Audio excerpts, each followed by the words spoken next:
Voilà, alors ce matin, une thématique qui est venue sur mon cœur cette semaine. Est-ce que Jésus se serait-il fait vacciner? Jésus se serait-il fait vacciner? La grande question, le grand débat, lapidation à la fin de la réunion. Une question qui divise, et je crois que les pasteurs, on n'est pas là pour ni faire la guerre, mais ni non plus éviter les sujets. Il y a des sujets qui touchent nos vies, il y a des sujets qui touchent notre société, et c'est important de venir en parler. Peut-être pas d'y répondre à la manière que tu attends ce matin, mais de venir voir peut-être ce que le Seigneur pense. Alors je ne suis pas la voix incarnée de Dieu ce matin, non pas, mais on va réfléchir. Le Seigneur nous a laissé une parole qui est la Bible. Et qu'est-ce qu'il est dit au travers de la parole? Comment on peut réfléchir? Comment on peut réfléchir aussi par rapport à Jésus? Puisque Jésus, en 2021, se serait-il fait vacciner? On a tous peut-être une idée, on a tous peut-être des arguments sur cette question. Je sais que j'ai été surpris. Pourquoi cette question? Parce que j'ai été surpris par l'allocution du président cette semaine. Et sur Facebook, je disais waouh! Surprise parce qu'on se croirait dans un scénario d'une série là où il va y avoir des passes, on va être pour ceux qui ne sont pas vaccinés interdits. Enfin, c'est quand même un peu effrayant. Et alors, j'ai pensé à ceux qui sont vaccinés, à ceux qui ne le sont pas. Et il y a eu beaucoup de débats autour de cette petite phrase. Et j'ai vu que pas seulement le monde, mais l'Église était déchirée par ce débat. Et je me suis dit, est-ce que c'est vraiment ça que tu veux, Seigneur? Je ne pense pas. Et ça serait bien qu'on y réfléchisse ce matin. Alors 2021, ça a été le salaire de la peur. Une année terrible où même l'économie, enfin ça dépend pour qui, hein, si vous avez investi dans du gel hydroalcoolique, je pense que ça a bien marché pour vous, mais pour le reste du monde, si vous avez un restaurant par exemple, ça n'a pas été toujours très simple, ou d'autres personnes. On a, avec l'association Zoé, qui est la main tendue de l'Église, on a offert plus de 4000 personnes de pouvoir manger. On a eu des restaurateurs qui avaient fermé leur restaurant, qui n'avaient plus rien à manger. Des restaurateurs qui n'ont plus rien à manger. C'est quand même fou quand on y réfléchit. Et cette crise, elle a amené des situations tellement étranges. Et on est heureux d'avoir pu amener la vie aujourd'hui, dans notre quotidien, à des personnes qui en avaient besoin. Merci à tous les bénévoles et aux non-bénévoles de l'association Zoé. C'est juste exceptionnel ce qui se passe. Extraordinaire. Et c'est un témoignage vivant dans la ville. Nous amenons le verre d'eau à ceux qui ont soif. Et ça, c'est important. Mais une année, oui, le salaire de la peur, puisque on a commencé peu à peu à avoir peur. Tous les jours, comme je le disais dans une autre prédication, on n'a pas compté les vivants, on a compté les morts. Et encore aujourd'hui, quand vous regardez les statistiques de BFM TV, eh bien, on vous annonce combien de morts, jamais combien de vivants, jamais combien de ceux qui guérissent. Et c'est quand même, je me dis, au bout de 2 ans à compter les morts, mais ça va agir sur la société, forcément. Si nous sommes une société qui compte ses morts plus qu'il ne célèbre les vivants et les naissances, ben ça va impacter, forcément. Et je crois que l'Église a une réponse. Je crois que nous avons une réponse à donner, pas une réponse de peur, mais un message d'espérance. On n'est pas des illuminés, des doudingues qui sont « Oh, Jésus revient » parmi les siens. Non, on a une véritable espérance qui se vit au quotidien. Je crois que la vie d'un chrétien, elle se voit parce qu'il vit. Parce qu'au travers de la tempête, eh bien, Jésus est dans notre barque. Et j'aimerais te dire, Jésus peut être dans ta barque si tu le décides ce matin. Amen, on peut célébrer Dieu. Alors, ce salaire de la peur s'installe de plus en plus, puisqu'on est quand même dans le pays de la liberté, égalité et fraternité. Et qu'aujourd'hui, et attention, je ne mets pas un débat politique, je dis juste qu'on arrive tellement à un climat de peur, que la liberté, boum, elle en prend un coup, puisqu'on a eu le confinement, on a eu les couvre-feux, les quarantaines, Et puis aujourd'hui, l'égalité va être mise à mal puisque entre deux Français, un vacciné ou pas vacciné, il n'y aura plus les mêmes droits. Alors on peut en discuter, je ne suis pas là pour débattre là-dessus, je dis juste que le pays de liberté, égalité, fraternité, liberté prend un coup, égalité prend un coup, fraternité prend un coup, parce que les pro-vax et les anti-vax, ils sont sur un ring, et ça fait mal. Hein. Des fois, waouh, les gens, les arguments, c'est plus que piquant. Heureusement, dans notre pays, on n'a pas des armes à feu qui sont libres. On a la langue, mais la langue, elle peut tuer, hein, quelquefois. Et on a un pays qui est en guerre aussi, où la fraternité est en train de partir. Ce sont c'est pas que des mots, c'est un beau concept, liberté, égalité, fraternité. Ça me va bien, moi, en tant que chrétien. Et je trouve qu'aujourd'hui, on peut prier aussi pour la France, parce que elle est en train de vaciller à cause de la peur, et nous avons un message à amener. Alors, dans toutes ces statistiques, qu'est-ce qu'on fait ? Il y a des statistiques qui nous sont données, par exemple pour la vaccination.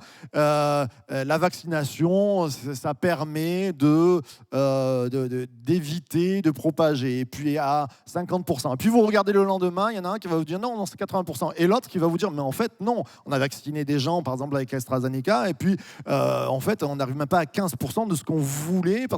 Et en fait, tous les jours, on a des chiffres qui changent, qui se transforment, et je comprends que c'est compliqué. Qu'est-ce que je dois faire ?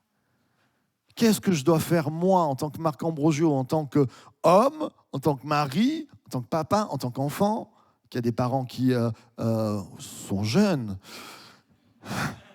sont parmi nous, je suis obligé de dire ça. Mais quand même, faire attention, qu'est-ce qu'on fait ? Tout le monde a sa façon de penser. Quelquefois, on se laisse pousser parce que les médias nous disent cela. Et même dans toutes ces statistiques, on a vu que les médias, je me rappelle l'an dernier, le porte-parole du gouvernement qui disait les masques ne servent à rien. C'est sûr, on n'en avait pas. Et un mois après, on nous disait il faut absolument les masques, c'est ça qui protège. Et en fait, chaque mois, on a des statistiques, des phrases qui changent et on ne sait plus trop comment faire. Alors, quelle mire ? Vous vous rappelez qui c'est qui se rappelle de ça ? Allez, voilà, ça c'est né avant 2000, c'est sûr. Je regarde ma fille et les ados. Les ados, vous connaissez ça là-haut ? Est-ce qu'il y en a qui... Ah, il y en a qui lèvent la main, là, voilà. Non, mais c'est un ado avec des cheveux blancs qui s'appelle Nicolas Varoli.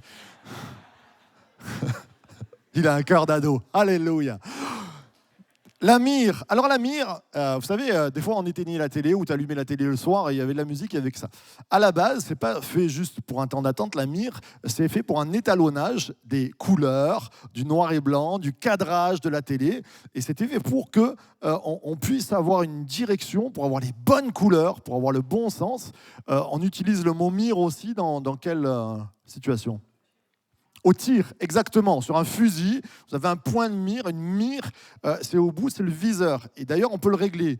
Parce que quelquefois, d'ailleurs, il y a un frère là, qui a vécu un miracle, c'est notre prophète Tony, qui me racontait qu'en Algérie, il ne devrait plus être là aujourd'hui, il y avait quelqu'un qui était à 20 mètres de lui, qui a pris un fusil, qui lui a tiré dessus, mais la mire, elle était mal réglée.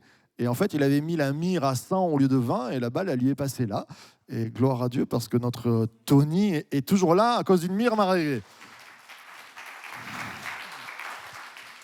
La mire, eh oui, en guerre, ça sert. Si tu as une mire qui est bien placée, le président de la République nous a dit on est en guerre. Alors dans cette guerre, quel est l'étalonnage sur quel étalonnage nous allons nous placer, sur quelle mire ? Comment on va fixer notre vie pour qu'elle arrive au but voulu ? Alors on a tous peut-être nos façons de penser. Peut-être certains, c'est la science. Ma mire, c'est la science. J'attends tous les concepts, de voir comment ça va avancer. Je ne suis pas contre la science, mais on a vu que dans cette crise, on est un peu ballotté de droite et de gauche. Droite et gauche, on pourrait parler politique aussi, peut-être c'est la politique, Tamir. Et on voit depuis, même avant la crise du corona, avant on avait la droite et la gauche. Aujourd'hui, on n'a plus de droite et de gauche, on ne sait pas, on a des extrêmes d'un côté, on a une mouvance au milieu, et la mire s'est déplacée, et on se dit, est-ce que c'est vraiment l'axe dans lequel je veux aller ? Et moi, j'ai envie de vous dire ce matin, vous vous y attendez, ma mire, c'est Jésus. Ma mire, c'est la parole de Dieu. Et c'est facile de dire ça, et tout le monde dit Amen. Mais si notre mire... Amen. Oui, alléluia. Amen, tu as raison mon frère. Mais si notre mire, c'est Jésus et la parole de Dieu, on va voir ensemble que notre vie ne va peut-être pas ressembler à ceux qui ont une mire selon la politique, selon la science. Je ne dis pas que ces choses sont mauvaises, mais je dis que ma mire principale, mon étalonnage, je ne le fais pas sur ce qui m'est dit dans les médias. Peut-être c'est les médias, peut-être c'est BFM TV, mais c'est sur la parole de Dieu et on va voir pourquoi. Et je vous dis, ça fait 2000 ans que des croyants mettent leur mire en Jésus, mettent leur étalonnage sur Jésus et que ça fonctionne dans leur vie. Ça serait peut-être intéressant. J'ai regardé dans la crise qui s'est passée, il y a un chef d'État qui, devant les télés, a dit « Nous avons péché et je demande pardon à Dieu ». Un sur je ne sais pas combien de pays. Et ce n'était pas un gros pays. Et je trouve que... Pardon ? Oui, 190 pays. Et je pense que c'est peut-être important de se dire, peut-être qu'on a perdu la mire en Jésus, et pourtant, moi dans ma vie, je sais que ça fonctionne. Et j'aimerais t'inviter à te dire et te prouver ce matin que si tu mets ta mire en Jésus, eh bien, tu vas voir. Alors, la mire en Jésus, tous les chrétiens peut-être se disent, mais moi, je mets mon espérance en Jésus, je mets ma façon de voir en Jésus. Ce que j'ai vu avec mon post Facebook, c'est que ce sont presque des chrétiens qui ont répondu, mais qu'est-ce que ça se combattait? Waouh! On aurait dit l'hémicycle, vous savez, de l'Assemblée nationale des politiciens. Ben, c'était pareil, là. Ça se tapait dessus, des arguments. J'avais lancé une demi-question, même pas une interrogation, et alors là, c'est parti. Je me suis dit, ouh, Seigneur Jésus. Et quelquefois, même si on croit avoir Jésus pour mire, eh bien, on a des lunettes exégétiques. Qu'est-ce que c'est les lunettes exégétiques? C'est-à-dire qu'il y a la parole de Dieu, il y a moi, et au milieu, je mets ce que je pense. Et je fais dire à la Bible ou à Jésus ce que j'ai envie d'entendre. C'est ce que je disais, par exemple, pour se faire vacciner. Eh bien, certains vont dire « Ah non, mais Jésus, parce que ce sont je sais pas, on axe plutôt sur le miracle, et on va dire « Jésus, il est tout puissant, il n'avait pas besoin d'un vaccin pour être guéri, il n'en aurait pas fait. » Et puis, certains vont dire « Puis il était anti-autorité, il était libre de lui-même, il n'aurait pas fait ça. » Et les pro-vax, ils vont vous dire oui, mais Jésus, il a donné sa vie pour tous les autres, et puis il a pris le baptême, il n'avait pas besoin du baptême, Jésus, pourtant il s'est fait baptiser. C'est vrai, il n'avait pas besoin de se faire baptiser, Jésus, hein. C'est le seul pur. Pourtant, il a montré l'exemple. Et là, on se dit, ah mais alors qu'est-ce qu'on fait? Et puis certains vont me dire, les antivax, oui, mais c'est dangereux pour la santé, Jésus, il aurait protégé son corps. Mais je vais vous dire, toutes ces réponses sont vraies, et on peut les mettre sur la table, déjà sans se taper dessus, mais on peut tourner en rond pendant longtemps et ne pas trouver de solution. Parce que nos lunettes exégétiques vont faire dire à la Bible et à Jésus ce qu'on a envie d'entendre. Et j'ai envie de vous dire ce matin, le meilleur conseil que je peux vous donner, ne jamais faire dire à la Bible ce que j'ai envie d'entendre. Ça, je l'ai vu dans plein de situations, sur des personnes qui ont la volonté par exemple, excusez-moi, hein, je mets les pieds dans le plat, de divorcer. Eh bien, ils vont essayer de faire dire à la Bible qu'il y a cette possibilité. Alors, pourquoi pas? Ça dépend comment, mais ils vont chercher. Et puis, d'autres qui sont contre, ils vont dire « Ah non, mais la Bible va dire ça. » Et dans toutes les situations complexes, éthiques, morales de nos vies, eh bien, je trouve que certains vont arriver à faire dire à la parole de Dieu en prenant un petit verset ce qu'ils ont envie d'entendre.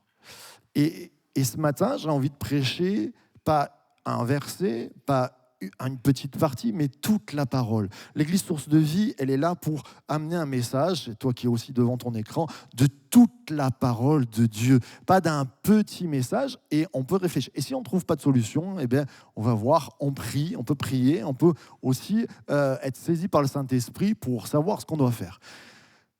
Ce matin, la bonne question, c'est peut-être pas est-ce que Jésus serait-il fait vacciner, mais c'est que ferait Jésus à ma place?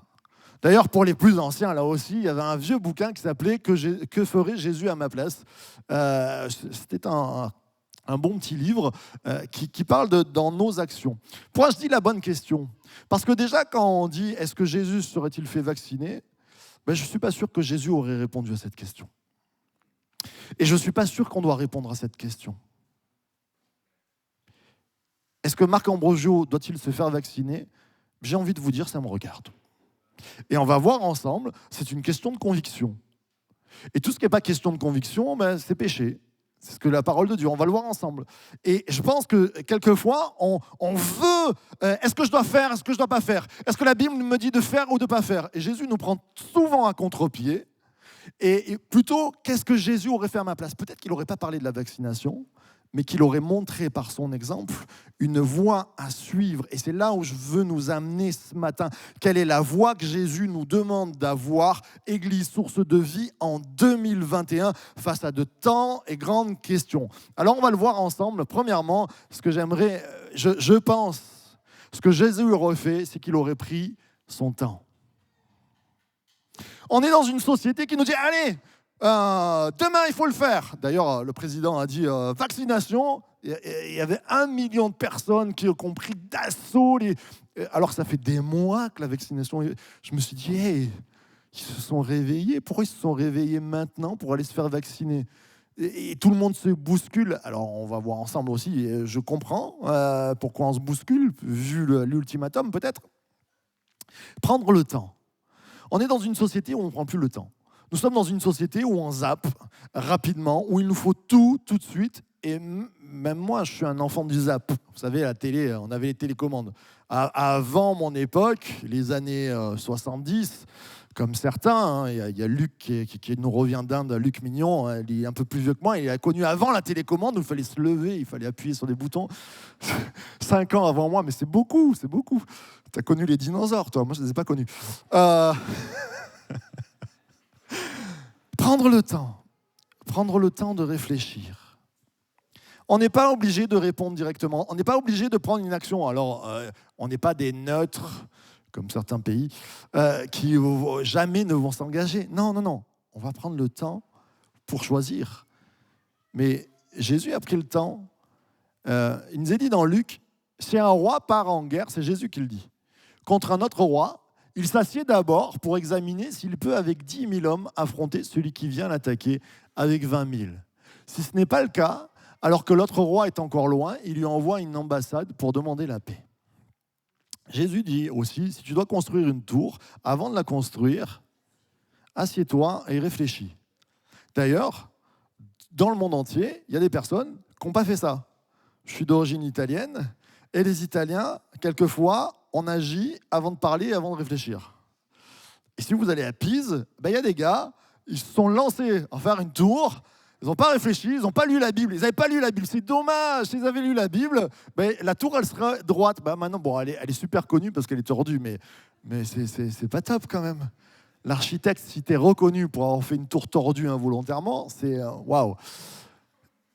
Eh bien, quelquefois, même nous les croyants, dans nos églises, dans nos vies, on agit par réaction. Vous savez, comme dans les choristes, là, action-réaction. Et après, on se dit, ah mince. Quelquefois, nous, je ne parle pas aux Parisiens, les Parisiens sont l'incarnation de la sagesse intellectuelle dans ce monde entier. Petit message pour mes amis qui parisiens. Mais pour nous, les sudistes, qui sommes quand même un peu arriérés, peut-être presque mentalement, on parlait des crétins des Alpes, eh bien peut-être qu'il y a quelques restes. Je plaisante, bien sûr. Hein. Mais quelquefois, c'est vrai que les sudistes, eh bien, on agit avec émotion, avec émotivité. On réagit, surréagit. Et quelquefois, quand on regarde le Seigneur, et même la parole de Dieu, avant de donner une réponse, réfléchis, prends le temps, et c'est bon. Et combien, en vieillissant avec le Seigneur, je me dis qu'une des premières choses que Jésus nous demande, c'est de réfléchir et de prendre le temps. On n'est pas obligé de prendre les virages à 150 km/h, on peut réfléchir et prendre le temps. Et cette parole, elle est très intéressante parce que si je me mets dans la position du sudiste de base, avec des origines italiennes, il s'assied, si un roi part en guerre contre un autre roi, il en a 10 000 et l'autre en a 20 000. Et peut-être que la réaction de sans réfléchir, ce serait « on va les cramer quand même ». Ils sont 20 000, mais on a 10 000. Ah ouh, et on va y aller, et on va leur mettre la misère parce que nous, on est plus forts, parce que nous, on est... Mais le Seigneur, il ne dit pas ça. Il dit peut-être que tu vas gagner, peut-être que tu ne vas pas gagner. Et quelquefois, dans la situation dans laquelle on vit, on est face à une situation où on se sent un peu inférieur. Inférieur peut-être par rapport au choix.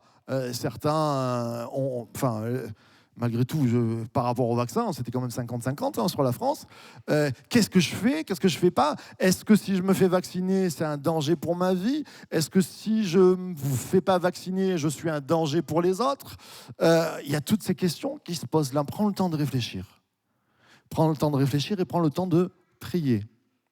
Parce que Jésus nous invite à prier. Vous savez que prier, ça sert à quelque chose. En tant que croyant, si je fixe ma mire en tant que chrétien, que Dieu est dans ma personne, j'espère pour tous les amis qui ont pris la décision de ne pas se faire vacciner, que vous avez prié avant. J'espère pour tous les amis qui se sont fait vacciner, que vous avez prié avant.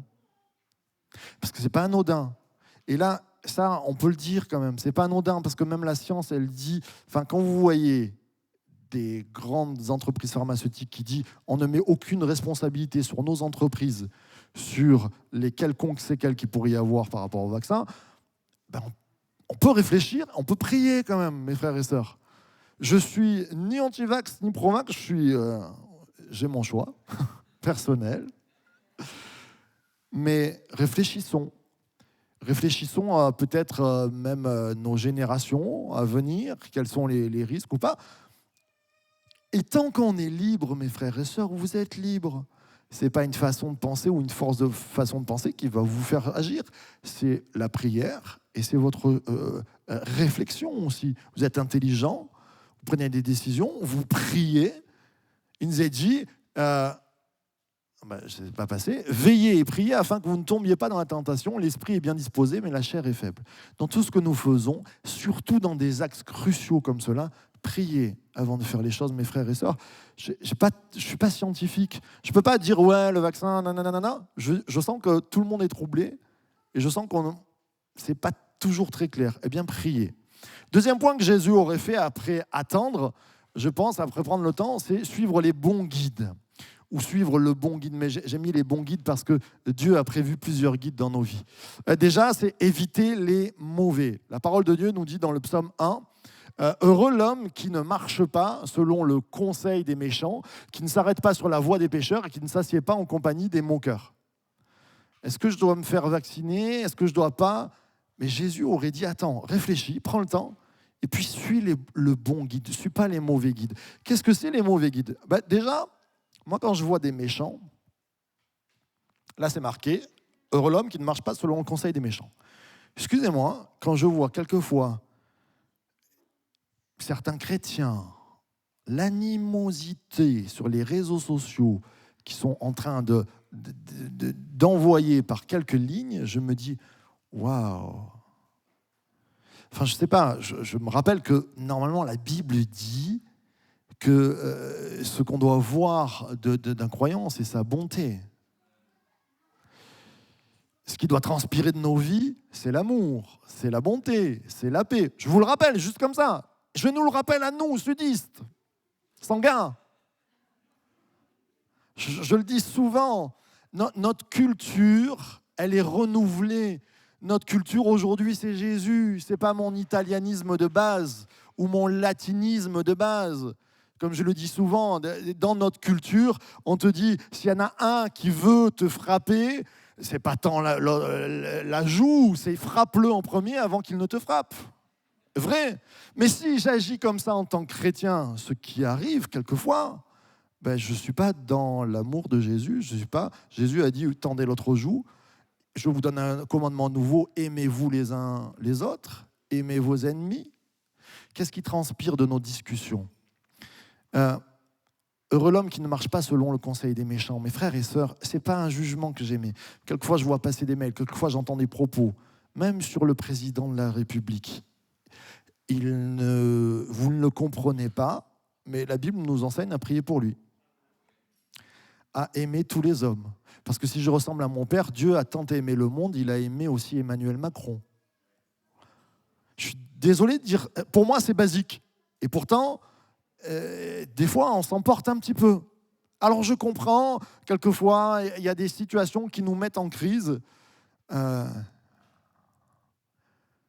C'est tragique ce que je vais dire, mais est-ce que Dieu a aimé certains tyrans? Oui, il n'a pas aimé ce qu'ils faisaient, mais il a aimé leur cœur. Il voulait les changer, il voulait leur donner le salut. Et avant de manifester, peut-être qu'il serait bon de prier pour les gens. Avant de manifester et d'avoir des rapports de haine, ça serait bon peut-être même d'écrire des lettres et des courriers, de dire on vous aime, on pense peut-être différemment, mais on est là. Est-ce que Jésus, c'est juste la question, hein, Jésus, on l'attendait, vous savez comment on l'attendait, Jésus, comme un chef de guerre, et on attendait une demi-virgule, un demi-soupir de la part de Jésus qui dise « J'en ai marre des Romains, il faut les combattre ». Et alors là, une armée se serait levée, ça aurait été un bain de sang. Jésus n'a jamais parlé en mal des Romains. Vous savez en qui il a mal parlé? Des religieux de son époque. Si Jésus était au milieu de nous, il nous mettrait peut-être une demi-fessée, non, on n'a plus le droit à la fessée, pardon, un soufflet,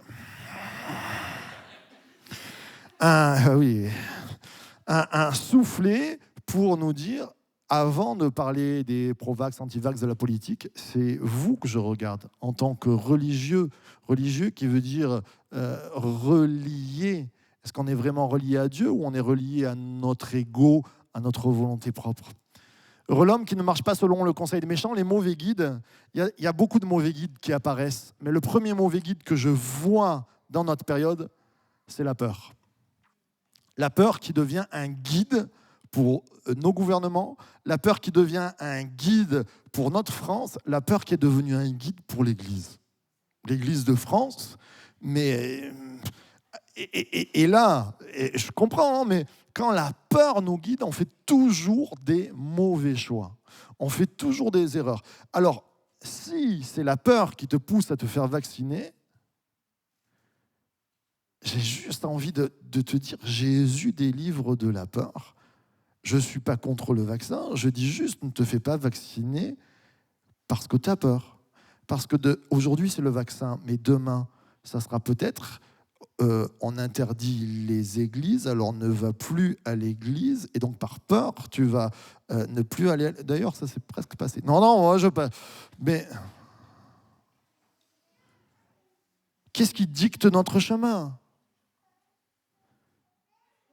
Et si demain, on nous interdit d'être chrétiens, est-ce que par peur, on va se faire autre chose que chrétien et abandonner la foi? Ce sont des questions précises. Moi, ce qui me choque plus que le vaccin, tout ça, c'est la liberté là qu'on est en train de jouer. Et la peur qui nous invite. J'ai croisé, on était avec Ambre, on a pris quelques jours de vacances, 2 jours. Vous pouvez noter les jours de vacances que je prends au moins. Est-ce que le pasteur quand même? Bon, enfin voilà. Et j'aime bien parler avec n'importe qui dans la rue, à la caisse. Pour ceux qui me connaissent, je parlais avec tout le monde. Et là, je vois des Hollandais qui étaient là. Et je dis, alors, en Hollande, comment ça se passe? Elle me dit, c'est pareil qu'ici, tout ça. Et là, la dame me regarde et elle me dit, pour votre liberté, faites-vous vacciner. Ça m'a fait réfléchir. Je dis, ma liberté, elle est dans le vaccin, franchement. Ah, maintenant, vous savez que je ne suis pas vacciné, mince. Bon. Mais ma liberté de quoi? Ma liberté d'aller au cinéma, ma liberté d'aller dans les centres commerciaux. Moi, juste, ça me donne envie, quand on me dit ça, de pousser le contraire, de me dire, est-ce que tu es capable, dans ta vie, de vivre sans cinéma? Alors, ma fille, elle est en train de dire, ouh là là là là, Seigneur, qu'est-ce qu'il est en train de dire? Mais est-ce que je peux vivre sans cinéma? Est-ce que ma réalité d'homme du 21e siècle, c'est mon plus grand plaisir et ma plus grande liberté d'aller au restaurant, d'aller au cinéma, d'aller aux centres commerciaux? C'est génial, je ne suis pas contre ça. J'aime beaucoup aller au cinéma. Resto, je cuisine mieux, mais c'est pas grave. Quel orgueil. Je te jure. Mais est-ce que c'est ça qui doit conduire ma vie? La peur de manquer, la liberté. Parce que demain, si on me dit où tu vas à l'église, où tu vas plus aux centres commerciaux, qu'est-ce que je vais choisir? C'est une grande question que je vous pose. Là, pour moi, c'est un test. Ce n'est pas très, très grave encore. Il va y avoir des challenges peut-être plus grands dans les années à venir. Comment on se prépare à ça? Est-ce que c'est la peur qui doit être mon guide? Pas de la question. Suivre les bons guides. J'ai envie de dire, moi je suis mon Dieu parce qu'il est suffisant pour ma vie. Il est ma mire. Il nous est parlé dans Éphésiens. On pourrait se lever juste pour se détendre un petit peu. Alors, essayez de regarder la caméra. Non, voilà, écartez-vous. Hop, voilà, les 3 premiers rangs, vous avez une caméra derrière pour que les gens, voilà, tu peux faire coucou, Patrice. Et qu'il illumine les yeux de votre cœur pour que vous sachiez quelle est la désespérance qui s'attache à son appel, et quelle est la pauvreté de la gloire de son héritage qu'il réserve aux saints. C'est ça la parole de Dieu? Non, je voulais vous choquer pour qu'on puisse le dire. Quelle est l'espérance qui s'attache à son appel? Quelle est la richesse de la gloire de son héritage qu'il réserve aux saints? J'aimerais entendre un grand amen, un applaudissement au Dieu 3 fois saint. Vous pouvez prendre place ce matin. Mais Dieu est grand. Il est suffisant dans ma vie. Parce que sinon, peut-être qu'un jour, on sera comme nos frères chinois qui ont été emprisonnés. Et si je commence à désespérer et à croire que les 4 murs qui vont m'enfermer, c'est le désespoir le plus total parce que je ne peux plus sortir, alors ma foi est vaine. Même si c'est dur, hein, je ne suis pas en train de dire que c'est facile. Je suis juste en train de dire que Dieu est suffisant pour t'amener la paix dans ta vie. Tu ne dois pas être guidé par la peur, tu dois être guidé par ce Dieu de paix, ce Dieu de joie. Rappelez-vous, les apôtres, ils sont en prison. Qu'est-ce qu'ils font? Ils chantent. Ils ont été fouettés avant. Ils ont été tapés. Ils sont dans un endroit noir, sombre. Allez voir les prisons à Jérusalem. C'est sous terre, humide. J'espère que pour eux qu'ils avaient une bougie. Et qu'est-ce qu'ils font? Quand l'Esprit de Dieu agit en moi, je chante comme David. Hey! Voilà, et Alexandra, elle pourrait nous le faire toute la suite. Et nous, on a une demi-sciatique. Dieu m'a abandonné. L'espérance de la gloire, mes frères et sœurs. On doit être porteur de joie. Les gens, ils doivent te dire, tu t'es fait vacciner, tu t'es pas fait vacciner. Tu dis, c'est mon choix. Mais en tout cas, ce que je sais, c'est que j'ai le sourire parce que Dieu conduit ma vie, parce que Dieu peut conduire ta vie et qu'il y a une espérance pour la France. Et c'est ça qu'on doit dire. Alors, est-ce que Jésus se serait fait vacciner? En tout cas, il nous aurait montré le guide, il aurait dit, moi je me fais pas vacciner ou pas par la peur, je sais que j'ai un guide, j'ai une libération. Et puis, je suis les bons guides. Et puis Jésus nous aurait montré que il faut choisir. À un moment donné, c'est sûr, on n'est pas des indécis. Il nous est dit dans la parole, celui qui hésite, s'il mange, est condamné, s'il mange les viandes sacrifiées. Parce qu'il n'agit pas sur un principe de la foi, par une conviction. Or, tout ce qui n'est pas sur le principe de la foi ou de la conviction est péché. J'aime bien la parole de Darby parce que ce n'est pas conviction, c'est le principe de foi. Frères et sœurs, si tu es convaincu qu'il faut se faire vacciner, moi je crois pas qu'il y aura de second, comment on appelle ça, les effets secondaires. Vous savez, les effets secondaires, tout ça. Ben, ils boiront quelques breuvages mortels. Si tu es convaincu, eh ben moi je crois que tu le fais par la foi. Si c'est les autres qui te convainquent de te faire vacciner et que tu n'es pas convaincu, ben ne le fais pas. Tac, c'est pas obligatoire. On te donne le choix. Aujourd'hui, on a encore le choix, mes frères et sœurs. On est dans un pays libre. Encore. Alors on nous pousse à... Mais un choix, ça demande aussi quelquefois des décisions et des abandons. Moi, si je prends ce choix-là, le cinéma, peut-être que ça passera, voilà, et que je porterai le masque pour protéger les gens qui sont autour de moi.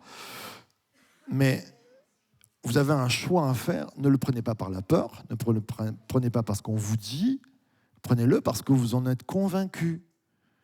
Et c'est là où j'aimerais réunir les chrétiens. C'est qu'on a le droit de se faire vacciner. Tu es toujours mon frère, ma soeur. Et c'est qu'on a le droit de ne pas se faire vacciner. Parce qu'on nous laisse encore le choix. Donc, ce n'est pas la peine de lapider ceux qui ne le sont pas encore. Votre pasteur non plus. Hop là!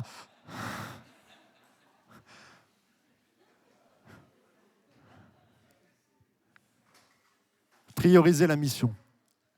Jésus, il aurait pris le temps. Jésus, il aurait choisi le bon guide. Il ne serait pas parti par la peur. Jésus n'est jamais parti par la peur. Rappelez-vous, à la croix, si Jésus partait avec le mauvais guide de la peur, il nous est dit qu'il avait des grumeaux de sang et qu'il dit à Dieu, si cette coupe pouvait s'éloigner de moi. Mais s'il avait été donc conduit par la peur, il aurait dit, écoute, j'ai tellement peur de la croix, je m'en vais, je laisse les hommes se débrouiller, et puis basta, au revoir. Et puis là, avec les sources de vie, on n'existerait pas. Vous savez que de ton choix, tu sais que de ton choix dépend peut-être le salut de personne.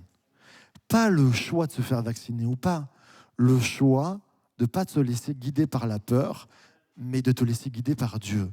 Parce qu'en te laissant guider par Dieu, tu vas faire les bons choix, puisque Dieu va te demander de te faire vacciner ou pas, mais tu vas amener une paix autour de toi et non pas la peur. Et puis prioriser la mission. Jésus a toujours protégé la vie.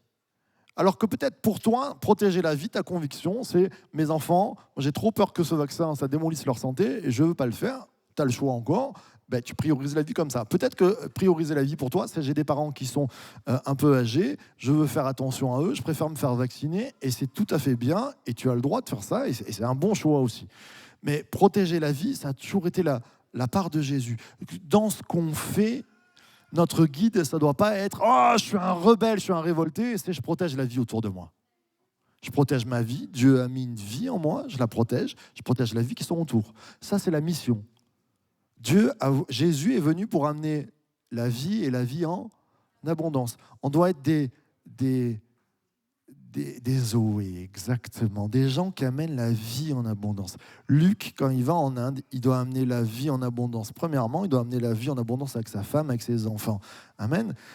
Jean-Louis, dans sa vie, il doit amener la vie et la vie en abondance avec ses collègues, avec sa famille. On est tous rattachés à des personnes autour de nous. On doit être ces Zoé, protéger la vie. Pourquoi on a appelé Zoé ? Parce que Zoé, ça veut dire la vie en abondance, cette vie divine. Et Zoé, elle est là pour donner à manger. On protège la vie de ceux qui ont faim. Et c'est important de le faire. Puis, là où vraiment, c'est la conclusion de mon message, là où je veux vous amener, on va le lire ensemble. Je ne l'ai pas noté, mais vous allez l'écouter. Ça se trouve dans Luc, au chapitre 14. D'ailleurs, notre cher Luc Verdier, est-ce qu'il est là ce matin ? Luc Verdier est en haut et il a eu le bonheur d'avoir exactement 40 ans hier. Donc, joyeux anniversaire, mon cher Luc.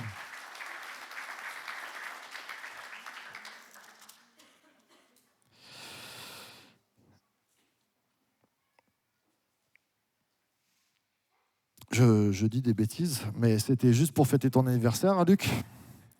Ça se trouve dans Jean 17, je ne sais pas pourquoi. Jésus a fait une prière. C'est une prière très importante, mes frères et sœurs. Pourquoi je prêche ce message ce matin ? Parce que je sens de la division dans le peuple français, parce que je sens de la division dans le peuple de Dieu. Et ça, c'est tragique.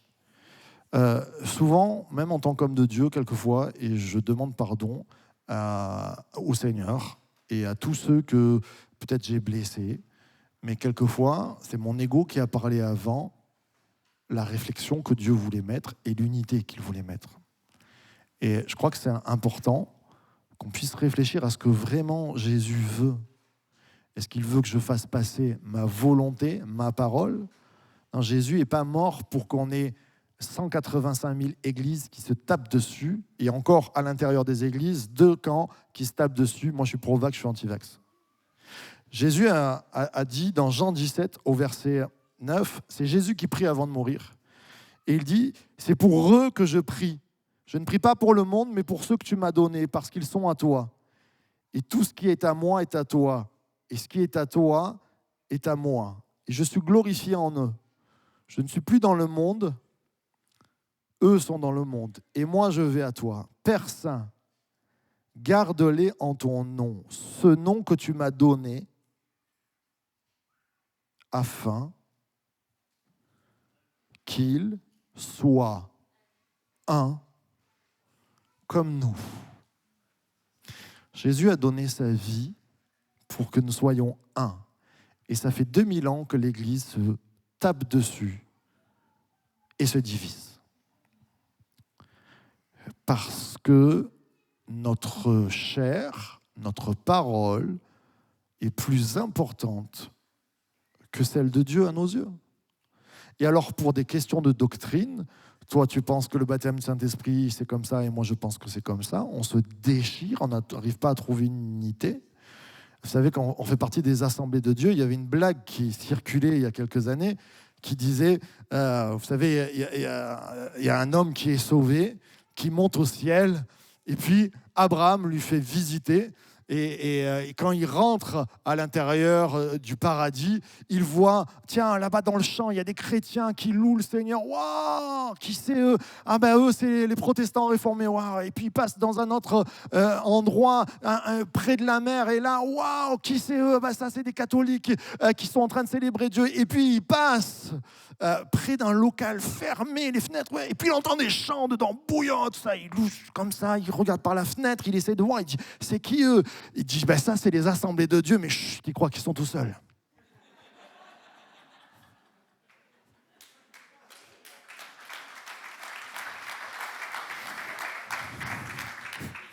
C'est pas faux.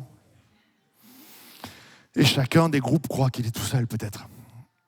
Ce matin, moi, j'ai Jésus qui est monté à la croix, c'est-à-dire, on se rappelle, hein, des clous dans les mains, des clous dans les pieds, la mort par suffocation, terrible, on lui donne du vinaigre, il le fait par passion et il prie pour nous et il dit, je te prie pour qu'il soit un. Ça fait 2000 ans qu'on se divise et l'Église est en train de se diviser à cause de est-ce que je dois me faire vacciner, pas vacciner. Je dis juste que le Seigneur veut que nous soyons un, et c'est là sa volonté, et c'est là le message. Qu'est-ce que Jésus ferait à ma place? Il prêcherait l'unité, et il dirait, repentons-nous, parce que nous avons voulu faire passer notre voix à la place de la voix de Dieu. Seigneur Jésus, on te demande pardon, et on demande pardon devant ton écran, là, maintenant, en ce moment, pour qu'on puisse changer de cœur et faire la volonté de Dieu. La mission, c'est que nous soyons un. Il nous est dit, et alors que vous êtes un, les gens verront par l'amour que vous avez entre vous que Dieu est vivant. Amen. Je vais demander à Pascal, s'il te plaît, de venir. Et puis, prioriser la mission, c'est amener la puissance, et pas que des mots. Paul, dans 1 Corinthiens, a dit « Je ne suis pas venu prêcher un évangile qu'en parole, je suis venu l'amener en puissance. » J'aimerais terminer par cela, parce que vous pouvez vous dire ce matin « Ouais, mais c'est bien tes paroles, mais ça va changer quelque chose. » Oui, c'est la puissance de Dieu qui change en nous. Saint-Esprit, il amène en nous le dunamis, la dynamique de Dieu. Et dunamis, ça a donné aussi le mot dynamite. Il vient dynamiter la division dans nos vies. Il vient dynamiter la peur qui conduit ma vie. Il vient dynamiter les barrières et les chaînes qui sont en train de nous couper. Il vient mettre un océan d'amour entre mes frères et sœurs que je ne comprenais pas, qui ont des choix différents, mais Jésus a payé sa vie à la croix pour qu'on s'aime, pour qu'on soit unis. J'aimerais entendre une acclamation à ceux qui le croient ce matin.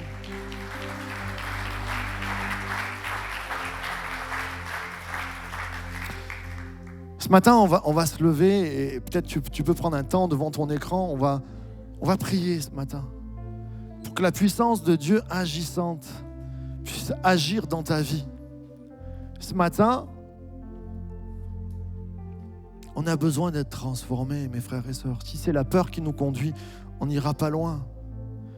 On sera tremblant, on s'écroulera, cette église fermera. Moi, tant que Jésus ne revient pas, je veux déclarer que cette église jamais fermera et sera bien vivante. Tant que ça ne sera pas le point final, eh bien on veut pousser pour que la voix de Jésus soit toujours entendue. Le Seigneur passe ce matin. Est-ce que Jésus serait fait vacciner? Ça aurait été son choix, il ne l'aurait pas dit. Mais ce que je sais, c'est qu'il aurait réfléchi, il aurait pris son temps. Ce que je sais, c'est qu'il aurait suivi le guide de la parole de Dieu et non la peur, et non le conseil des méchants. Ce que je sais, c'est que Jésus aurait parlé d'unité, qu'il aurait prié pour l'unité et qu'il aurait agi par l'unité dans toute sa puissance. Les pharisiens venaient dire, mais quand Jésus disait « je te pardonne et puis maintenant sois guéri », ils étaient offusqués, ils disaient « ah, comment ça tu peux pardonner ?» Et le Seigneur disait « pour vous prouver que je peux pardonner, maintenant je guéris. Comprenez que si je guéris, je pardonne. » Ce matin, tu as besoin de transformation. Ce matin, tu as peut-être besoin de guérison dans ton corps, dans ton âme. Peut-être que ce matin, tu es transi de peur. que tu as besoin d'être transformé, de recevoir un esprit de force et non pas de timidité et de peur, un esprit de sagesse et de puissance, bien ce matin, le Seigneur peut le faire. On est en famille, et même devant ton écran, tu es en famille, on est là, on ferme les yeux, on est devant Dieu. Moi, le premier, je ferme les yeux. Peut-être que tu as peur en ce moment, peut-être qu'en ce moment, ça ne va pas. Juste simplement lève ta main et on n'est pas en train de se regarder, je ne regarde pas, mais c'est devant Dieu. Et que tu lui dis, j'ai besoin de ta puissance, plus que des paroles, et j'ai besoin d'être secouru. Commence à lever la main. Peut-être que tu es dans un moment de transition et que tu ne sais pas ce que tu dois faire. Bien, lève ta main et tu te dis, Seigneur Jésus, je veux prier là en ce moment pour que tu m'aides à choisir, pour que tu mettes un chemin clair devant moi, que tu enlèves la confusion. Peut-être que c'est la maladie qui touche ta vie. Et Dieu veut te dire, ce matin, je veux te prouver que je peux guider ta vie parce que je veux te guérir ce matin. Alors tu lèves ta main devant Dieu et tu t'attends à Dieu. En hébreu, le mot main, c'est yad. Ça veut dire la main et ça veut dire aussi la commémoration. Quand tu lèves ta main, c'est comme un signe de commémoration, de mémoire et de dire, Seigneur Jésus, ta main, elle a été transpercée pour moi. Et moi, je lève ma main.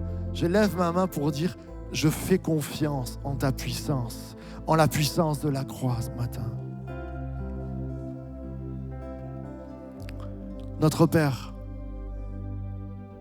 tu vois nos cœurs devant toi. Je suis le premier à lever la main face au challenge qu'attendent mes enfants, face au challenge qu'attend mon Église. Et certains dans cette Église ou devant leur écran lèvent leurs mains parce qu'ils ont des challenges dans leur vie. Nous voulons dire, Seigneur, fais ce miracle de puissance dans nos vies. Que jamais nous ne soyons guidés par la peur, mais que ta pleine présence nous inonde et nous transforme. S'il y avait quelques malades qui lèvent la main, viens les guérir maintenant, instantanément par ta puissante main, et qu'ils puissent témoigner que tu es le Dieu vivant. En ton nom, Jésus, nous avons prié par le Saint-Esprit. Amen, amen et amen.